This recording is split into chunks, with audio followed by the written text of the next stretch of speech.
Welcome to A Little Birdie Told Me with rollercoaster.ie. On this week's episode, I'm sitting down with nutritionist and fitness coach Beatrice Caffrey. Sponsored by Aptamil Follow-On Milk. We believe that every feed is a gift.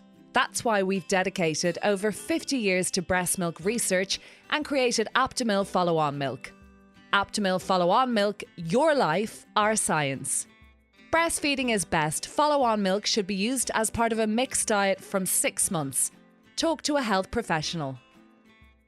Absolutely thrilled and delighted that on today's podcast I have Beatrice Caffrey, who is a fitness and nutrition coach, who I discovered on Instagram and then discovered was married to someone that I knew, and then had her husband on last season's podcast, Justin Caffrey. Welcome, Beatrice Caffrey. Thank you, Rebecca. I'm delighted to be here. So, Glad you found me through Justin. But the thing is, I found you kind of myself, where I was like, wow, she's brilliant. And then he was like, that's my wife. And then I had him on. And then I didn't want to be like, Justin's wife is coming on the podcast, because Beatrice Caffrey is coming on the podcast and has an incredible story to tell, all on her own. But if you heard Justin's, go back and listen to it if you didn't, season 5. His story is fascinating, you know, coming from Dublin, moving to London, meeting the love of his life, having the babies, and all that happened after. And then I was like, I have to speak to Beatrice, because it's her story too. And that's the funny thing about those kind of things. You're like, well, I'm getting his perspective on this highlights as well. What an incredible story. And I know Justin has been sharing photos of you guys, Diana-esque photos of you guys 20 years ago. So you're really together that long. That's crazy. We met the first time in October 2004. I wasn't impressed enough, as he will still tell me now. So we didn't meet again then until January 2005, but then very quickly got together. February 2005, got engaged in May 2005 and married in November. So it was a quick turnaround once he got you. Once he got me, that was it. I was hooked. So I think you just know. I hate that whole, you know, but I think you do know, and there's a certain point in your life where you had been through stuff, he had been through stuff. You just know when that person's good for you. Absolutely. And I had been married before, and it was a unpleasant experience, especially towards the end and the whole divorce. And I said, I don't think I ever want to get married again. But you wanted to have a family and kids or not? Like, were you not still waiting for that kind of chance at a family, or not really at all? You know what? I was never particularly broody. Okay. I think I was kind of in the middle, as in, yeah, I might have kids, I might not. I think it was more something that you did. Yeah. But I didn't have particular feelings about it. It wasn't that I really wanted to have kids. So the divorce was really unpleasant, and I just thought, what if it goes wrong? It's just not worth it. So you married young because you met. Yes. What age did you marry first? I can't actually exactly remember how old I was. So I moved to Mauritius. I originally worked in hospitality, or studied hospitality, and then moved to Mauritius because I had met somebody there, and I had finished my studies, and I was kind of, well, I want to go and live with him, and I want to maybe get the chance of working in nice hotels there, because luxury hotels. Fantastic hotels. Yeah. And then ended up staying there. I think I was maybe 24 when I got married. That is young. It is young. That is young. But I mean, you wouldn't encourage your son, or you wouldn't encourage it. Like, it is a young age, 24. We don't know ourselves yet. And there's a lot of lust and love. Do we know ourselves now? I don't know if we do. Like, I'm 41 and I'm at this massive, like, light bulb moment in everything at the moment. But I think that's normal when you're halfway through, hopefully, your life. But at 24, you're definitely a baba, I think. So you did this big thing. And I don't actually, if somebody had said to me, you know, you're too young, or don't do this, I don't think I would have listened to them. Yeah. But if I had really listened to myself, I probably would have seen that this wasn't going to go the right way. So it went on for a while. I won't go into the nitty gritty, but it was long lasting, but like not good. You were in it for a few years, then it got nasty, and by that I'm saying like a very abusive relationship. Yes, it was kind of emotionally abusive, and I don't, to be honest, like I said to you before, I don't really want to I don't think about it anymore now. I don't really want to give it time. It's like, it's past, it's behind, but yeah, it was unpleasant, and I really just wanted to get away from Mauritius, from the environment. Mauritius is also a small island. It's a beautiful island. The people are beautiful, but it was a very small environment. Yeah. If you're there as a single woman, then trying to live, it was basically impossible back then. Wow, jeez, okay. So I just thought, I need to get away from here, and I moved to Singapore and then worked there. And then after a year there, I really felt the desire to come back to Europe, because originally I grew up in Germany, And I had spent my entire 20s outside of Europe. So the whole era of Friends, Sex and the City, all that wasn't shown on TV there. It kind of all passed me by. And I realised I've actually missed out on a lot here. And I want to experience this now. So you were in a bubble of hospitality, luxury resorts, this marriage that didn't work. And then it was like, right, let's go back to where I'm kind of from, which is Europe. Yeah. Can I quickly probe you on that? And then we'll get into this kind of change of direction. Tell me about your childhood. What was your childhood? So you're saying Germany? Yes, so I grew up in Germany with my mom and my sister. My dad passed away when I was very young. He passed away, he died when I was 4 years old. Wow. So it was a very female household. Do you remember him? I don't have any concrete memories of him myself. So that makes me sad because I have a 3-year-old and I'm like, I put all this love and energy and if something happened, you don't really remember a hell of a lot until you're It's really 5, 6, strange 7. because as a parent you think, but they will remember things. But actually, I think our memories kind of start from 4 years old. Yeah. So before that, it's really, really hard. So I have memories, but are they things that I remember or are they things that people told me about this? I'm not entirely sure. But we have photos at home, or we always had photos at home. My dad was actually really into kind of like, he would have been an absolute technology geek. So he was all into videos at the time. So we had videos at home. So homemade. He'd be so proud of you. Honestly, like the fact that you, even though you're in health and nutrition, like you do so much video work, you do so much of your own like work at home with technology. Amazing. I know. Justin always says you're the daughter of an engineer. Like you can see where it's coming from. But yeah, so I grew up in a female household, but in a small town in Germany. And I think from when I was in my teens, I just wanted to get away from there. I always knew there was a whole world to experience. I never had the desire to stay there. John Belton just said this. He was on the podcast. He goes, I don't know what it was, but I was around, what was it, the round thing and the square hole or a square peg. And I said, what does that mean? He goes, I don't know, but there was such a hunger. It wasn't a trauma. I didn't have a bad childhood. It was like I had to get out. And I had that. Yeah. The village just thing. Get out of exactly, get out of the village and go and explore. And I've actually, I've lived in so many places since then. And the funny thing is that you can put me anywhere in the world, and within a few days, I know where to get the good coffee. I know where the post of it. I just know these things instantly. I feel at home instantly everywhere, which is great in a way because you're really independent. It also means you never really put down roots. Yeah, you seem fiercely like I think the contradiction of you, and it's not a bad thing, is this caregiver and this mama bear, which you totally are, and then this wife, and your marriage is one of these idealistic. But then I also see you as a soul warrior and kind of informing women, helping women, pushing women, and then running your own little show over here. So you're not really just the one, like you're quite an interesting person. So that's funny you say that to me, because I would always see you as you, and then you're also Yeah, so absolutely. you are fiercely independent. Yes.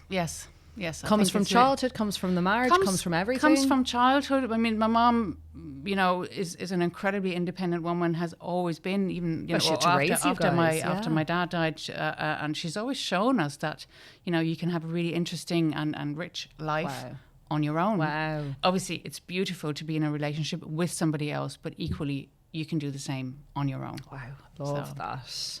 Like if something happened where Justin and you weren't going to be together, you'll make your own way, sad as you'd be. He always says he's going to go and live in a cabin somewhere in the Wicklow. He'd be like, fucked.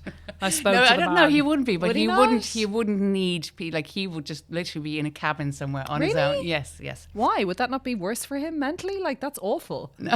But he just want to run away. He's not a hugely social animal. Okay. But you are? No, I'm not either. But he would just be very happy to just do his little thing. Okay. And I would be as well. But we'd both be fine. I always say this, we'd both be okay. That's so interesting. So you go to London. So I go to London. I had the choice at the time between Paris and London. I knew 2 people in London. And I said, okay, I'm going to London. So I went there and moved to London in 2001, I think. And met Justin then 3 years later. 3 years later, okay. Yes. So you talk about hospitality. Are you managing hotels? Yes. Are you okay. Managing so this hotels. Is a big job, exhausting. So first in a private members club in London, then in a 5-star hotel, the Metropolitan Hotel, which is beautiful on Park Lane. Nice hotel. But it was very full on, hospitality, very long hours. And up until I met Justin, I didn't mind working at the weekends occasionally because then you had a day off during the week and it didn't really matter. But then once you're in a relationship, once you get married and maybe you think about having children, you think, I actually kind of want to be around at the weekend. I want to be able to spend time together. Were you a drinker, a partier in London? Were you in the hotel? Like, that is it's a bit like media. It is busy, and then you play hard too. Or were you not that girl? There was a lot of, play hard. That was already in Mauritius before because we had a lot of guests that were coming regularly. There was a lot of, hosting. Partying, Yes, there was a lot of that. But I kind of, this is actually interesting because years later, I mean, in 2000, I think it's 2006 or 2007, I gave up alcohol because I just realized it doesn't really fit into my life anymore. That's a big to say. Like, people say, I gave up alcohol, and they weren't alcoholics, so they didn't have some bad thing happen, or they didn't pass out, or it's a big decision. Because I'm on the periphery now where I'm like, do I need it? Does it aid me? Is it good for my life? But I also do like to have an odd drink. But what's the difference? Like, you've given up alcohol, you will never have a drink. Well, so I will occasionally have a drink. I will have a glass of champagne or a Prosecco on Christmas Eve. Or you won't sit at the weekend with 2 or 3 drinks. No, because I'm so aware now of what it does to how I feel the next day. I can feel the difference. And see, for me, I cannot tell you the exact day when I stopped. This wasn't like this is the day when I stopped. It was at some point in September, I think 2006. But the thing is if you talk to anybody who has stopped drinking, I have not spoken to a single person who has regretted it. I know, No, same. It's hard in the moment because you think, oh, but that's so important and it's so important for my life. But your life can change, and it can change in really good ways that you can't see right now. So your socializing can become more during the day. It can become a breakfast. It can be socializing without alcohol. And people say at the time, Justin gave up just a few months before me, and it's such a massive thing in Ireland, but not just in Ireland, everywhere in the world. Oh, I think everywhere. Alcohol is such part of our society. It is. And we as we become adults and then we become parents, and then it's kind of normal that our kids move into that space, but actually, do they have to? No. But I mean, you talk about like Ireland, it's bullshit. Like, my husband's South African, there's a huge drink culture there. In Germany, there's a massive drink culture. Come on, you go to Spain, you drink at a very young age. Maybe they don't have the same issues with the darkness and the winters and the poverty that we had. And maybe we took to it, as we know from Angela's Ashes and all the stories, we took to it and we didn't suit it. And that's been a cultural issue in Ireland. But if you get on a flight, it's so normal to get a gin and tonic or a wine. The minute go you to the go airport, on a holiday, exactly, 10 o'clock in the morning. You know what I mean? Yeah. You meet a friend, you're talking about brunches, it's like get a mimosa, it doesn't stop. So it is, you're suddenly saying you're going to change your ways, but I know exactly what you've said there. It's never good for me the next day. Yeah. It's the next day that kills me. For women, as we come to perimenopause and menopause, these things, our margin for error becomes a lot smaller in terms of what we can and what we can't do. And alcohol is a massive thing. That's really interesting. I don't talk much about symptoms and all these kind of things because I don't want to paint this period of our lives as something really negative because this happens and that happens. I actually want to show that it can be a really empowering and great time. Do you think that's true? Yes, I do. Yeah, I mean, I do. I think that's important to say because there's a lot of doom and gloom and stress and upset. And I had this conversation with somebody a few months ago, and she's in her late 30s or early 40s, and she said, it's really scary because if I listen to all this is coming down the road. And I said, but it doesn't have to, because you have a huge amount of choice about what you do in your daily life in terms of your alcohol, in terms of your movement, in terms of your nutrition, stress management. So start making changes now. You're not going to change everything from day one. And it's the same with when you give up alcohol. The first weeks, the first months are really hard because you're so conditioned to just doing that thing all the time. And gradually you'll move away from it, or you move into a different space of where you're going to spend your evenings, where you're going to spend your social time with people. And gradually, you might start moving your body a bit more. You'll start looking into nutrition. Don't try and change everything at once. But you have to become more positive and motivated. Like, I know when I'm not drinking, and I'm not a big drinker, and people say that and they throw it away, but I'm actually not. But I would at the weekend have my 1 or 2, and I love to look forward to a drink on a Friday. But I think that's also psychological. Absolutely. I have a drink on a Friday. It's a crutch. It's been a long week. But I do know that when I'm maybe off it, or I'm on a holiday and I'm on a fitness buzz, or when I was pregnant, I was always much more positive about what was to come, or motivated. So there's a lot in that. And I know that with this perimenopause and this new stage and what we're all heading into or might be heading into, you know, we need positive mental attitude. We do not need to be brought down because the hormones are in flux. You know, we need some positive vibes and endorphins. And so you go to London, you meet Justin. Yeah. Can you relay whether the date was the same as his? Because is he bullshitting us about the drama, about how you rejected him out of hand? Or is that completely correct, Beatrice? Because he said he fell for you hook, line and sinker. He'd been partying his ass off. He was sick of it. And he meets the love of his life and you're like, fuck off. Or is that not what happened? Well, so we met the first time in October 2004. And I had come out of a relationship with somebody and I was a bit, you know, fed up, and I just thought, you know what, I'm just going to look after my career. I had a good career in this hotel, and they were actually offering me or talking about a job abroad as a general manager, and I thought, okay, there's options here. And I just thought, I'm just going to take a step back and not instantly message back or just take a breath. Yes. Take a moment. Oh, I love this. Right? Take a moment. Whenever we do that, it's more positive for women, I think, because men always have the power. Let's not pretend. Even with sex, there's always this power play. So when you take the power back in those moments, it's so good for a woman. Yeah. Because we're always feeding into the chase. Absolutely. And there was a crucial moment. So you just didn't text back? Not instantly. Because maybe I was busy, you know, and then suddenly you forget. But were you playing again? Were you also like fucking for a while?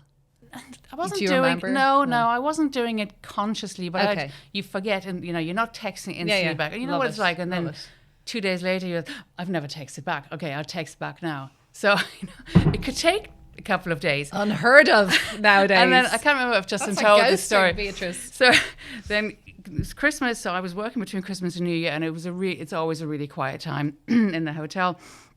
And he was traveling back from Dubai, and he told me afterwards, he said to himself, I'm going to text this woman one more time. If she doesn't text back instantly, that's it. Yeah. And I remember sitting in my office, it was really quiet. He texts me and I text back instantly. So lucky. So he knew you were slightly interested then. What did he text? I can't remember. Just something like, you know, how are you getting on? Are we going to meet up and or whatever, something like that. And I was, let's meet up. So we met up then in January. We had dinner together. Oh. And really liked him then. Oh, okay, you did really like him. Yeah. But you were like, I don't want to get stuck in something. Yeah, there was this date that we had before where he thought, this is it. This is our first date. Yes. He told his friends, don't worry, I'll be back tomorrow morning. Yeah. And I had this thing that, okay, whatever happens, I'm going to walk away. Yes. This is, I have control. I'm going to chill here, yeah. Even if I really like him, I'm going to get up and walk away. Good. And so we had the very first date, we had a nice time in a pub. It was 5:00 in the afternoon, had a coffee, then had 2-3 drinks. And then I thought, I need to go now. I said I would go. Love it. Done. So gave him a kiss and said, I'm going. Okay. I really like you, but I'm out of here. Yeah. And I lived literally just across the road. So I went home and as I knew then afterwards, he was completely stumped. Like, what the hell? Why the fuck this has never happened to me. Isn't that amazing? And I wasn't impressed with the Irish accent because apparently that's what all the women liked. I had never been to Ireland at that stage. I didn't know the Irish accent and I was like, nah. Did you find it annoying? Were you just like, that's not that hot? No. But it's you hilarious. Weren't bowled over, like, yeah. I just wanted to keep in control on that day. And so then in January when we met again, we had dinner and I remember thinking, I actually really like him. And then from there on, like I said, we got together properly in February. But you wonder sometimes about the sliding doors effect. I'm thinking about it a lot in my life and choices I've made in recent years and months. And the sliding door effect of those choices. And jokes aside and like always holding reserve. And you could have gone back with him, maybe not slept with him or maybe slept with him. Or you could have just ended up having a bit of a rollover of dates, right? And it might have blown up. Yes. And just combusted and been too much. Or it might too have much, been, too quick. You know what I mean? Or just he'd annoyed you, or maybe you were really actually at a boundary not ready. point. Yeah. And he might have gone, it's too simple, there's another one. You know? Yeah. So you didn't even know it, but he needed that. Yes. And he didn't really know, but you needed that. And in doing that, you might have created this really nice, this longevity, this great relationship that you don't even know. And he still holds it against me. But I love that you did that. I just love that you did that because I think I'm a people pleaser. It's something that I'm learning about my little girl now and I'm like, fuck. And it would have always been with a man if I didn't find them attractive, but if I found them attractive and we got on, I was like, fuck it. And I do think there's so much power in being like, just wait. And listen, it's nice when somebody gives us attention and when we notice that somebody likes us and all that. It's really nice. The validation. We all like it.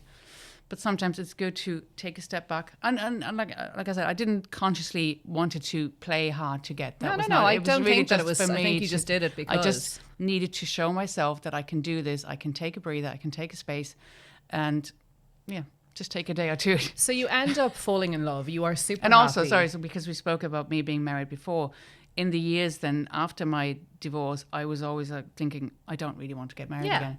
And then when I met Justin properly again. Why did he want to get married so badly? I don't know. You need to just ask loved him. you. Yeah, I think okay, this was it now. And what about you? Well, once we got together then in January or February, I actually suddenly knew, I'm ready. Really? I suddenly knew you weren't this was repulsed by the idea to marry again? No, not at all. Because you knew it would be different. Yes. Wow, that's mad. I know. So a lot of people that have a bad divorce are like, nah. Yes. But listen. Because you could have been with Justin without getting married.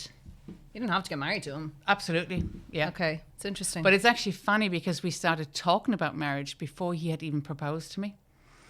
So, and then one day I said to him, this was been like, I don't even know, but we were just so sure suddenly that this it's a traditional thing where you both maybe a little bit more traditional than you think. I don't even think so. Cute. Don't know. And then I said to him one day, you haven't even asked me. Like we were talking about where we would get married and you haven't even asked me. And then But you're like little nomads because yes, you're from this village in Germany and you've had, the loss of your dad and this female driven, he's from this little place in Dublin. Matriarch ran that show, but also just needed to get out. He's had his destructive time. You've had a hard time. You've both nomads meeting in London. And in just the weirdest way. I just love it. And then we got married in Sicily. I know, beautiful, beautiful. And that's where Luca got the name, am I correct? Yeah, kind of. But we knew that, we weren't going to get married in the UK. And then we just thought, we'll have family having to travel from all over the place. So we might as well go somewhere warm in November, which was Sicily. Yeah, amazing. How many people did you have? We had about 70 people, 60 people, which was actually really beautiful. Sorry, because people that were there made an effort, or they wanted to be there because you had to get on the plane, travel there, and I think that's really a wonderful thing about getting married abroad. And people made it, were there for a weekend or for the whole week, so it was like a holiday atmosphere. It wasn't just a one night. Yeah. We got married in Mallorca and we got 70 or 80, I think, as well. And one of my biggest memories is that week of bumping into people in the streets and they were celebrating us. And it's funny, I think. And they were having a great time. But it feels like a fantasy. I'm like, did that happen? Yes. Because you'll never do that again in your life. And we keep saying we want to go back because we got married in this beautiful villa outside of Taormina and we keep saying we want to go back. We actually just spoke about it the other night that next year. Well, next year, I think for the 20th. But do you do a renewal when something has happened? Everybody knows that you've had an affair or you're about to split. Or am I being really cynical? Everybody knows if you do a renewal. Not me. You're not talking about... No, but everybody knows if there's a renewal, there's a reason. And I don't think that's a bad thing. I think it's beautiful if you've decided, okay, line in the sand, we've had a shit show for 10 years or we had an affair, and I think people know when you do a renewal that something happened. Maybe I'm a cynic, but I'm always a bit skeptical of renewals because why do you need to renew your vows if you're married? So I don't know, but you could do it. You could. I'm not saying you guys have had it. But we could just go back for a week and just own thing. And just enjoy it there. So you want to start having babas with him? Because at that stage I'm 2005, I'm 34, 35, and suddenly I'm thinking, actually you might probably want to think about this pretty soon. And so got married in 2005, got pregnant then in 2006, and Luca was born in April 2007. And he's just... Because, in the way it's a shame because we didn't have a huge amount of time, just the two of us together. It was pretty quickly get married and then think about having kids. Yeah. But we were both a little bit older at that stage, so it's not that we were in our 20s. And I've never had the feeling, I've missed out on travel. I did a load of traveling before, so... And he was a blessing, and he was just the most beautiful thing. We know from your story, from Justin, that there was complications and he was in and out and getting surgery. So that was pretty fucking hard.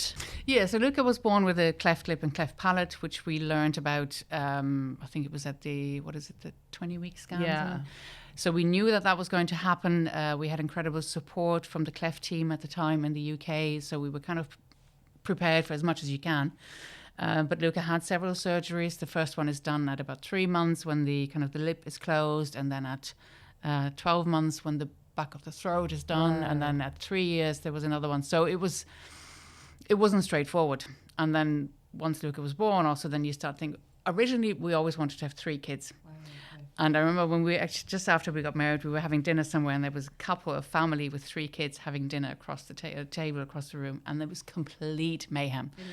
And we looked at it and we said, no, 2's enough, I think. 3 is a lot of kids. Yes. Yeah. So then the idea was we'll have 2. And so when Luca was born, then, a few months later, you kind of start thinking about it, talking about it. And it took a while because I had 3 miscarriages. It wasn't straightforward.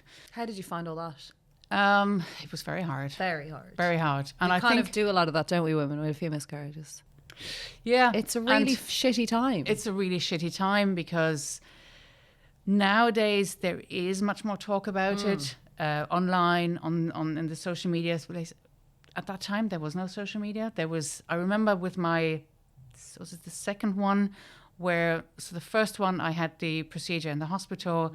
The second one I had I think it was the second one, I had the tablets. Were you bleeding? And there was no information actually how much you're going to bleed.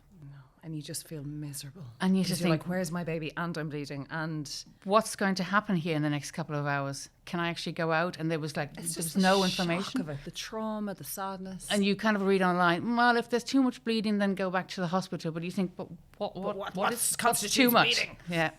So that was really hard. And then by the third one, we'd said, okay, this is obviously not happening. So we're going to move away from this. And then a few weeks later, I was pregnant with Joshua. Wow. So when you think it's not happening, it happens. It's the same with me. We had the 3 and then we had our Simone. But beautiful name. She's a little devil. But we were wrecked, pretty beaten down. When you have a few losses like that, you're physically and mentally just like, fuck. Or you don't believe it's really happening. No, and also you'd had the shit with Luca. Like, you'd also been through that. He's gorgeous and great, but it's like, that was a kick in the balls.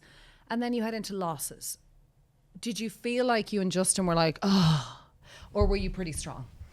I think we were pretty strong. Wow. I think as humans, we have an incredible capacity for resilience. In general, as humans? Yes. Or you too? No, in general. Really? Yes, really. Okay. And the thing is, when we hear about somebody else's life or trauma or what happens, and we think, oh, I could never do that. But you can. When you go through it, you grow through it. I'm not so sure. I think you and Justin are.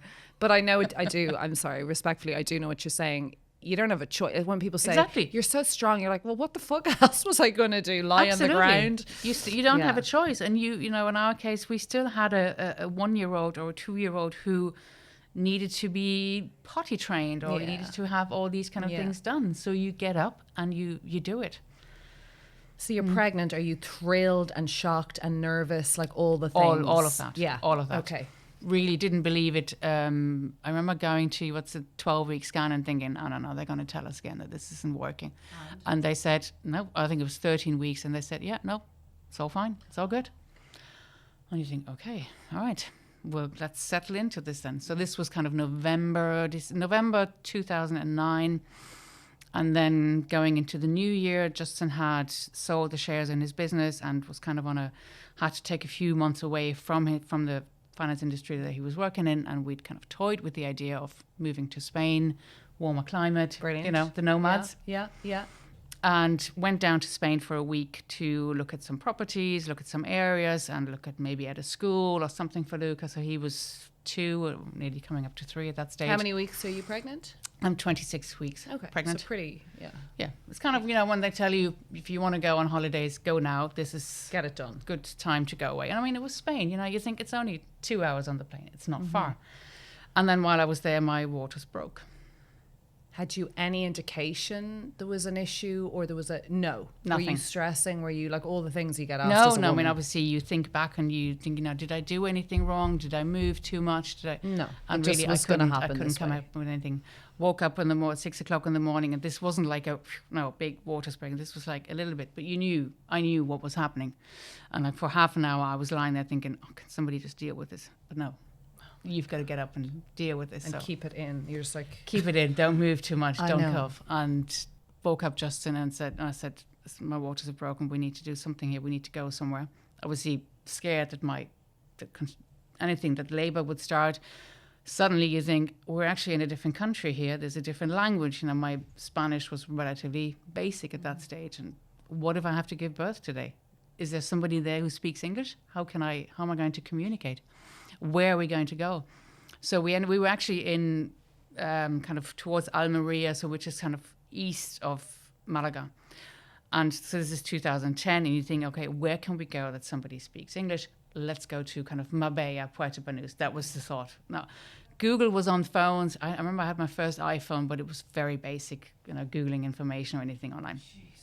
Get in the car, drive to Marbella, get to a private clinic there, and they instantly said, no, you can't be here. You need to go back to Malaga.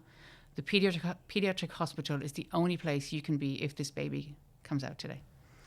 So drive back to Malaga, get there, and... How's your mental state? Is Luca in the car? Luca's in the car. He slept on the way. So we were... Well, I'll get to that stage later. So on that day, we had been due to meet a Danish family that we had met in the days before. We were supposed to go to their house for lunch, and Justin just rang them and said, you need to look after my son. I need to give you my son today because we need to figure this thing out. That is crazy. That level, that's humanity. That is that desperation of, I know we kind of only know you, but we need our child minded. Yeah, exactly. Whoa, that's a trusting, fuck. So we got to the hospital then, and they just very quickly said, okay, here's a gown. We'll bring you up to your room and you're going to stay here. Until such a time. Yeah, so it then took a day or 2 days until we actually got the full information. They said, you're 26 weeks pregnant now. You're going to be staying here until at least 34 weeks when it's safe for the baby to come out. Okay. How do they stop like with the waters breaking? Can they stop a contraction? Jeez, I don't know. Well, so I didn't go into contractions. So there were scans every day where they measure the amount of fluid that's still around the baby. Okay, and as long as that is still safe, you're saying you're not supposed to be moving very much. Wow. So basically for the next 7-8 weeks, you're just lying in your hospital bed, which at the time freaked me out completely. And nowadays I would think, okay, it's 8 weeks. You can do this. But it really freaked me out because it is a long time. It's a really long time. And like I said, I've had a week of lying in bed and I'm like, fucking, where's a human? Like 8 weeks, that's quite a depressing thought. And you're in a different country. Yeah. You suddenly have to figure this out. Okay, our house is back in the UK. All our stuff is in the UK. Like I said, we were in a very, very lucky position that Justin had time to take away from work. Yeah. So we didn't have to rush back to employers. The financial stress, like you flight security, yeah. Yeah. And so, but how is this going to work out now? Then settled into the hospital there every day. And then within a week later, I started bleeding on the week later. So they thought it would be 6 to 8 weeks, and then a week into you being there? So Justin and Luca were there. We were having lunch or something in the room. And then I got up to go to the bathroom and realized I'm bleeding. Then you tell the nurses, and then literally all hell breaks loose, because then they're trying to find out, can they come in with a big machine to get the scan? They can't get a heartbeat. And then it's like, okay, this baby needs to come out right now. So they literally sent Justin away. He wasn't allowed to come with me down into the Was it the most frightened you've ever been in your life? Or did you still feel very in your power? Like, did you still feel, was there a trust in you, this will be okay? Like, do you remember? God, weirdest thought. I know. To have in the days. It was a leap year. Okay, this is just a sign of how weird your thoughts can be. It was a leap year in my own, because when you're in hospital, you kind of forget what the day is. Yeah. And I'm just thinking, I hope this is not the 29th of February, because Jesus Christ, I don't want him to be born on the 29th of February. But no, I mean, I was pretty scared, because then when you get into the operating theatre, they're there, and you get an epidural, and this happens so quickly.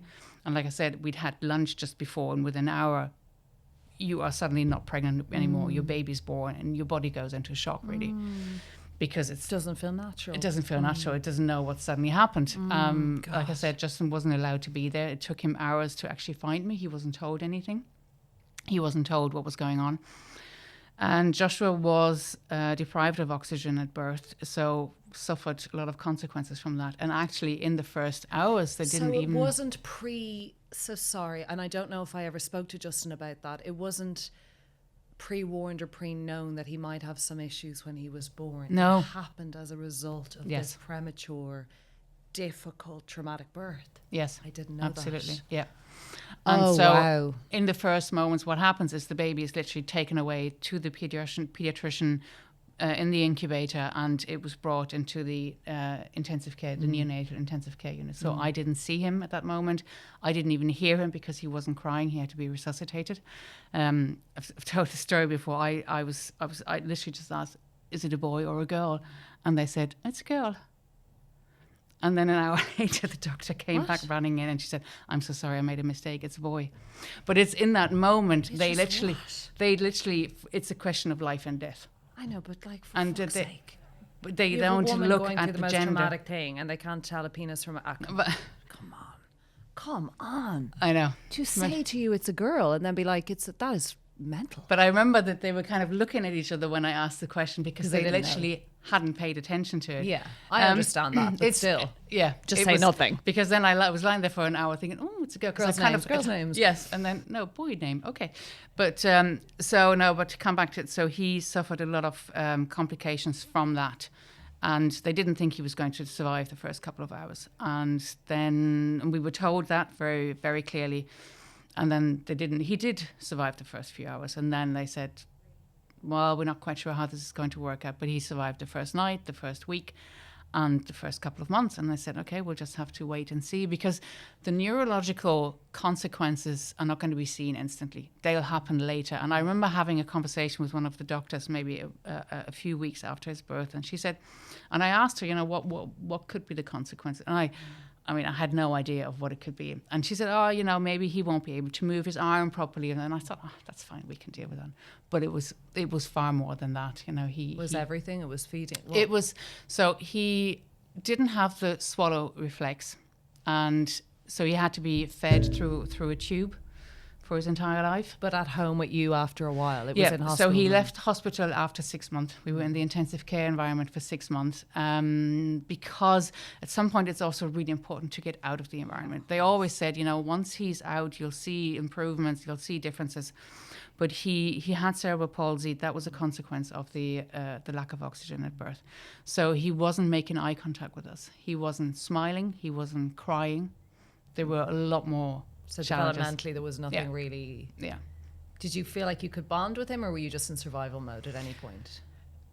I think it was both. You're in survival mode, and you still have your other child that also you want them to give like a normal life. You don't want to be constantly talking about hospital and about what's going on there.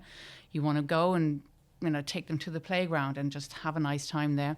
But you're also in survival mode because you're. So after 6 months, when Joshua left the hospital, we were told we could stay in Malaga, but we had to be within half an hour of the hospital. Yes, okay. Because he needed 24-hour care. Joshua's a beautiful name as well. Yes. Really good name. Great names. He needed 24-hour care because of the feeding tube. He was oxygen dependent as well. So this wasn't, a baby needs to be looked after all the time. This was full on.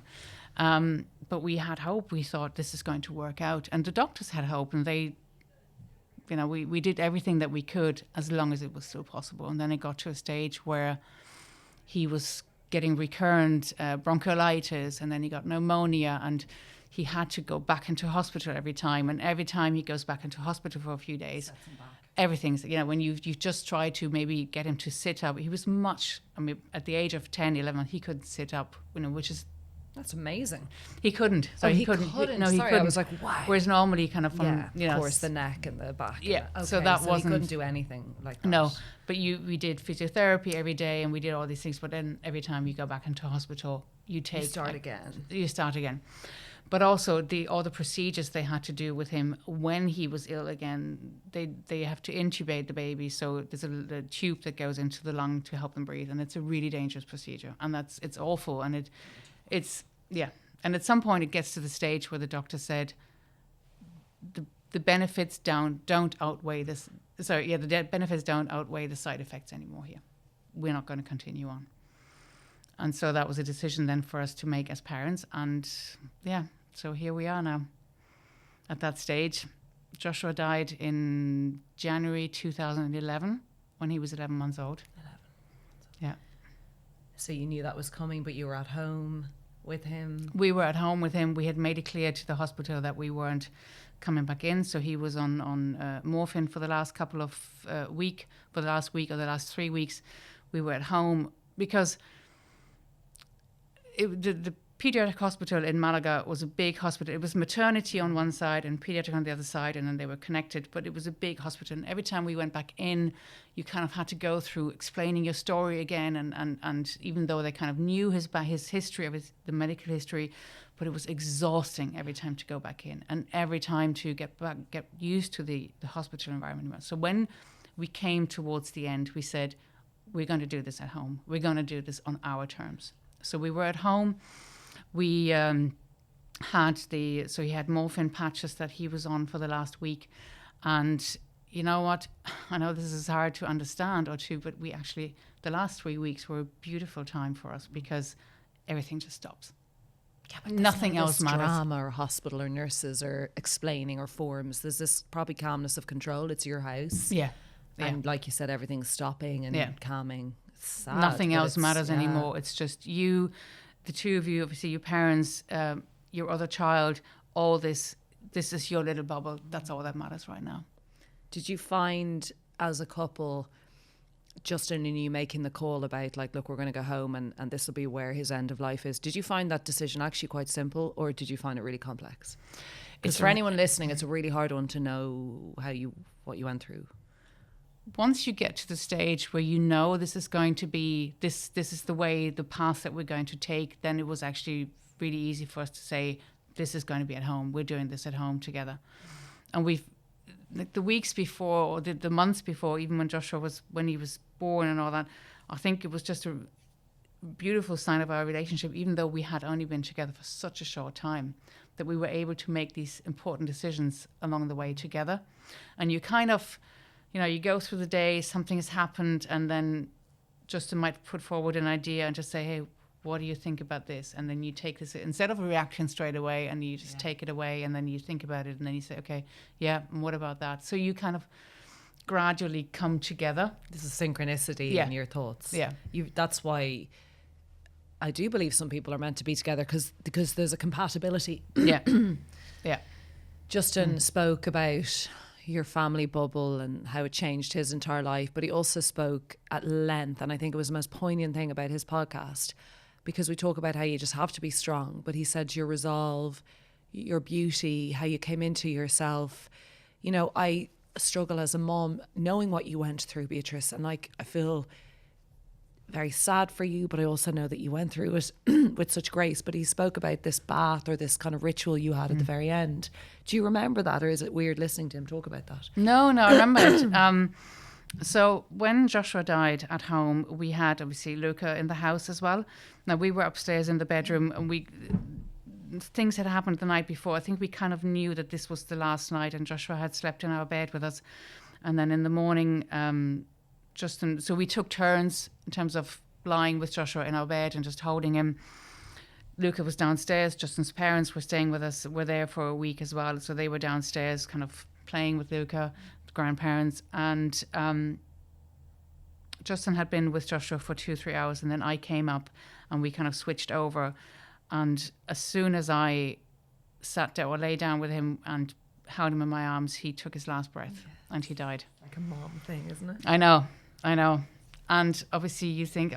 No, but it's so... I think you're a remarkable person, because that's such a mom thing, isn't it? It's like you went up and he's like, now he's ready to go back. Yeah, I remember we were both absolutely stunned at that moment that this had happened. Then, this in that moment when I had come up there, and then you think about, okay, what are we going to do now? So we said, okay, we want to get maybe Luca out of the house, and or just get them out of the house so we can have this moment now, and these next couple of hours. We didn't really want to. We knew we'd had to obviously call the undertaker to take Joshua's body away eventually, and we didn't know at that stage how to handle this with Luca being there, and we thought it's best if he goes out of the house with the grandparents. They have a couple of hours. So Justin drove them down to the beach, came, and in that time, I don't know what it was, but I just had this feeling that I wanted to prepare Joshua for his last journey being taken away. So I took his little baby grow off and took the nappy off and kind of washed him, and thinking, I need to put a nappy back on him. It just felt, this is strange. I know, preserve him and protect him. But you kind of feel strange. I can't just put him into a little baby grow. So you put a nappy on it. But to me at that moment, it felt like he was asleep. Yeah. I didn't think of him being not there, lifeless. Yeah. He was asleep, simply. That's what was going through my mind. And yeah, it was a really beautiful hour that I had. How do you heal? I mean, you have this time with him, then you go through all the horrendous logistical stuff of a funeral or a burial, or then there's the telling people, then there's everyone's all over you, then they go away, because we know that that's what happens in grief. There's this huge climax and you don't get to really see anything because it's just everyone's there crying. Then there's the silence after that, and then there's life, right? It returns, after the darkness, the sunlight. And how did you heal? I mean, forget as a couple, how did you heal?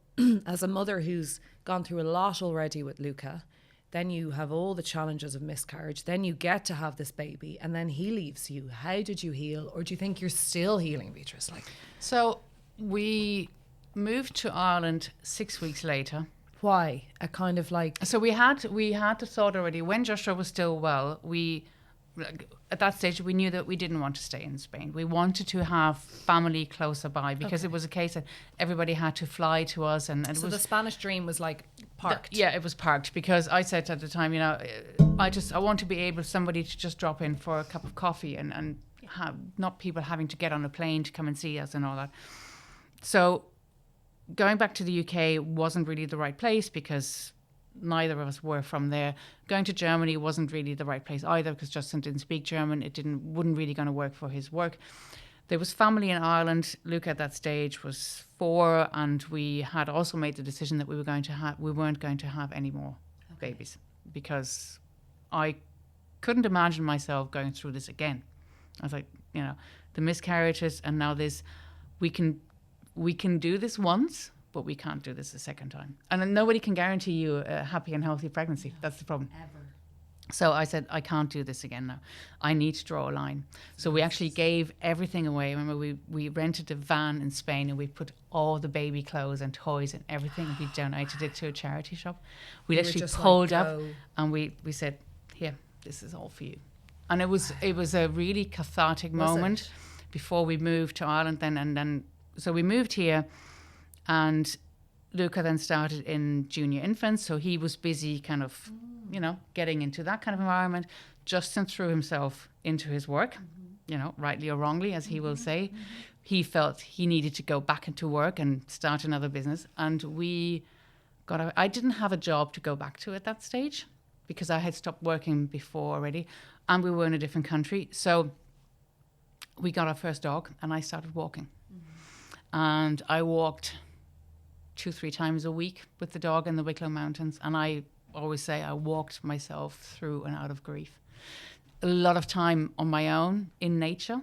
Actually, finally started listening to podcasts back then. Podcasts were all new, kind of 2011, and it was Desert Island Discs. Still love it. And I listened to the entire archives, and it was so helpful for me, because these were people that you had maybe heard about in public life, that you thought they've got it all going for them. You didn't know all the stuff. You didn't know the whole story, and you could listen to their story and actually realize, you know what, this has happened to other people. Because at that stage, we didn't know anybody who'd gone through premature birth, who'd gone through anything like this, anybody who'd lost a child. We didn't have any kind of reference points here. There was nobody that we could really connect with. It wasn't like Instagram or this where you constantly are filled with, this is grief, this is, And we'd moved to a new country, so even the parents that I started to meet then through the school, nobody knew about it here. Family obviously knew, but I didn't have, people here that I could go to, and I didn't have any friends. Did you cry a lot on the mountains? Yes, I did. Yeah. So you got it out. Yeah,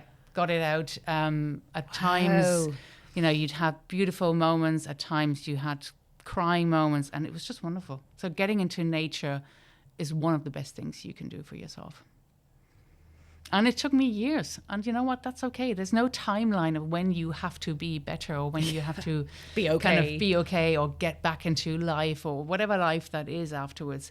You know, you're never the same as you were before. But equally, I don't think it has to totally define you or end you or be the only thing that you talk about then. Totally. It's part of my life, and it's something that obviously has shaped me or has shaped Justin and myself as a couple, but it's not your only. No. It's funny. That's such an interesting thing you say. Like, Beatrice, I see you as very empowering, very motivating, positive, gorgeous, kind of a little bit like out there, like what you want to attain to these goals you want to hit. You evoke something in people, but I don't say doom and gloom, grief, child that died. That's not the initial. I go, well, that's part of her fabric. Yeah. As is the history with Luca, as is the history with your other marriage. All of it's part of. And I think sometimes there can be I spoke a lot about miscarriage when it happened to me, because I think I was just maybe in kind of shock, and then I'm a sharer. So I just puked my information out at whoever wanted to hear it, because I was like, oh my God, this will help someone else, but also it might help me. And I think that also just became my identity for a while. And I found I didn't love that. She's the girl who lost the baby. And you kind of do just want to stop talking about your stuff at a certain point and just become, actually, I'm this. It's not just, you know. Yeah. So I completely admire that. And I admire how you've both moved through your Irish life, and you have this stunning son who's in America living his life. Living his best life But now. you guys are in your late 40s, early... What are you? Justin's 49, he'll be 50, so spring chicken. I'm 55, 54. You're incredible. 55, You're this beacon of health and light. But we're now empty nesters. We're now into this the next stage of you parenthood. are and you aren't, right? So you're an empty nest Yeah. because you've driven and brought him over to the US, and he's going to live his life there. He will or won't come back, right? So you're not, because he'll always come home, okay? So he'll always be part of that. And you've the dogs, and you've loads of ideas and opportunities. But you are some badass on the Instagram. So Beatrice is like just telling me there before we started, because I love her routines of like, have the fucking chocolate bar. If you're going to think and obsess about it and be a psycho, have it, but then move your body or do something. Like, let's not become so rigid in our views, but we need to move. We need to make positive choices. We need to look after ourselves as women in our 40s, 50s, 60s, right? Yeah. But you were saying you've been on Instagram for 10 years, and because I was saying, God, you've great following, and you're like, well, I've been at this a while. Yes. And something clicked, like it often does. Yeah. Do you know what's starting to click and resonate? Because there's all this bullshit wellness fads, right? There's all the bullshit menopausal people. There's all the shouters. And then there's the gorgeous people like you who are seeping in. And I would say, even though you've great following, it's that micro influencer of like, you actually have more grit, you've more experience and expertise. And now people are more interested in you guys than the 1 million follower mad jokes who are just talking shite. So how have you made this work for you? So many things that I was thinking about there when you were talking. So one of the good thing is when you've been at this social media thing for a long time is that you don't take anything personal anymore. So I know a lot of people will be worried about, but what if I post this and what would people think? You're never going to be liked by everybody. Okay. You don't have to be liked by everybody. Not every post that I see is for me. Not everything applies to me. And sometimes you can just move past. You don't have to react to everything. And yeah, so I started on social media because it was all about food. Okay. Recipes. That was my thing for years and years and years. It was kind of a food blog that I was doing. Because you're nutrition, you're very much about... Yes, yes. And it was sharing food, sharing recipes. Up until about 20, so the whole way through the pandemic, I was doing live cook-alongs. Okay. It was all that. And then I got into fitness, kind of more strength training, regular strength training. And I thought, hang on a second. This is incredible. Hit the nail on the fucking head here. This is incredible. I love this. I love it so much, especially for somebody like me who's, in the 50s. And why? It just made you feel good? It made me feel strong. It made me feel confident. I never did weight training until recently. I'm just like, what the fuck? You feel so good. You do a run and you're like, exactly. okay, I'm tired. I kind of want to eat a sandwich. It was really great. But wow, guys. But when you do the strength training regularly, you just feel it everywhere in your life. You feel it then when you're playing with your kids, or when you're out on a hike, or when we go skiing every year in the winter. We're very lucky to do that, and I can feel the difference now. I can be on the slopes for several hours a day. Your legs hold up. Legs hold up. Your pain. body is just a lot more stronger, and that's the beauty of it. It's not about growing the glutes and all that. Listen.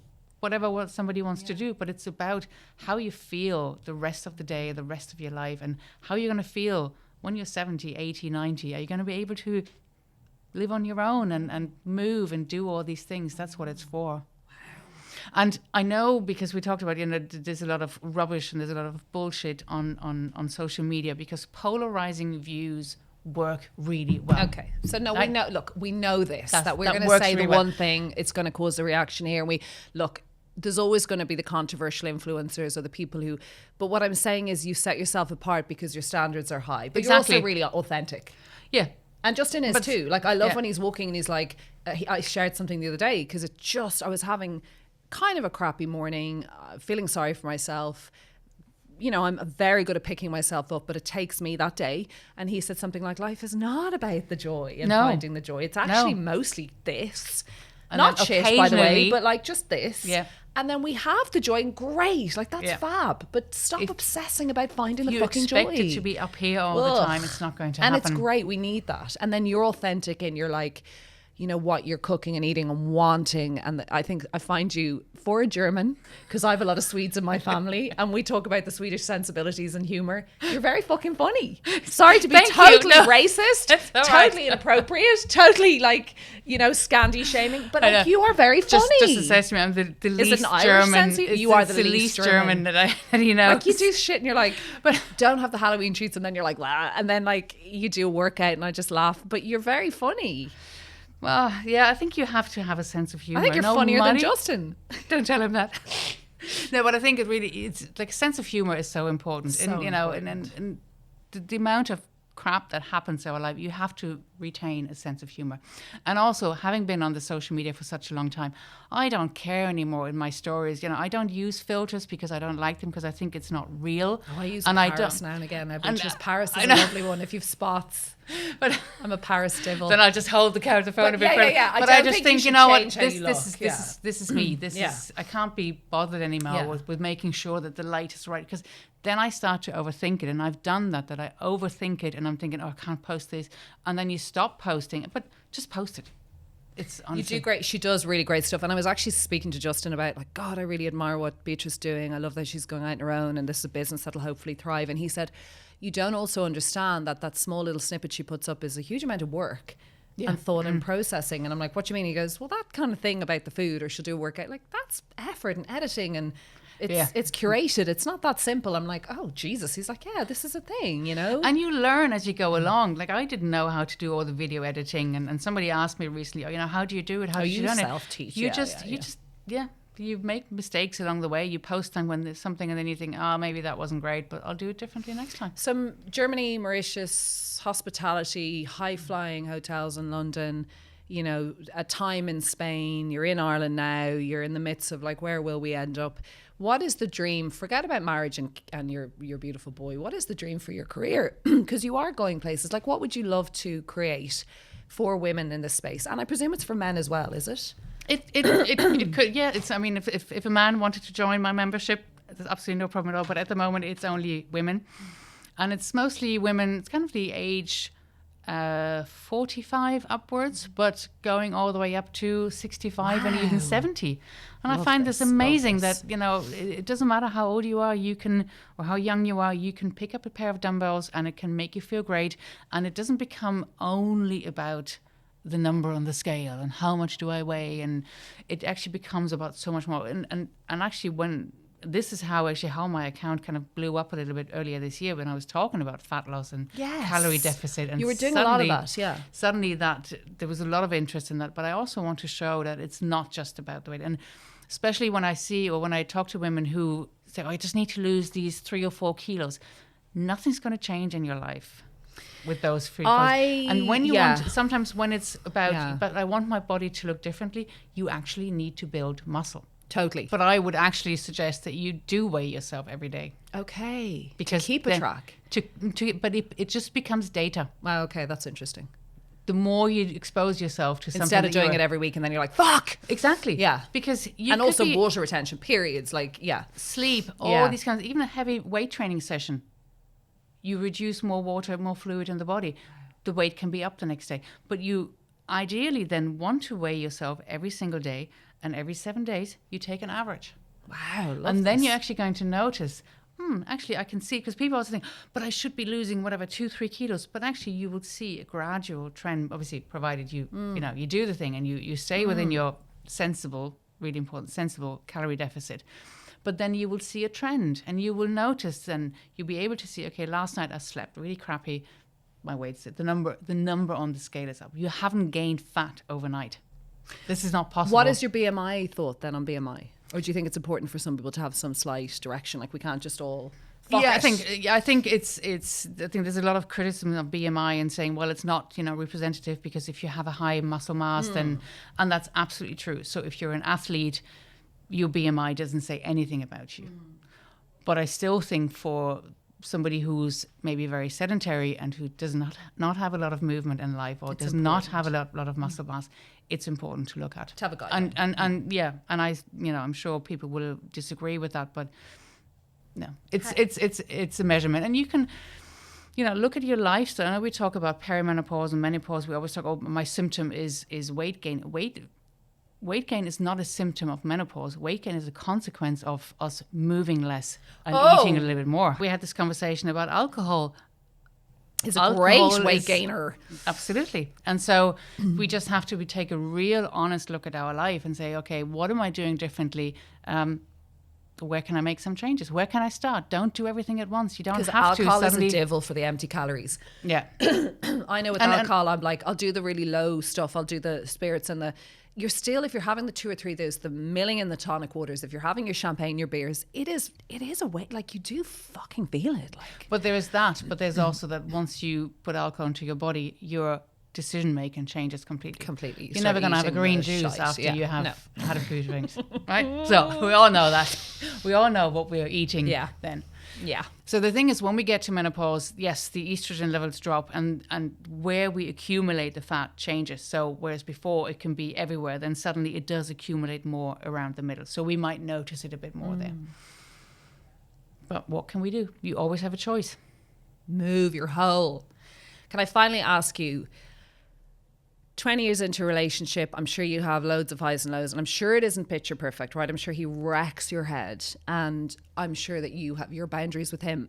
But how do you would you say space and distance feeds the goodness of the relationship? Do you think respect? Do you think sex? Do you think dates? Like, there's no magic juice, but why the hell are you still together and not looking for, like, seriously?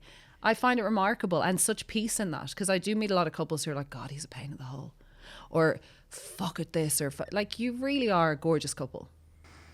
So respect, communication.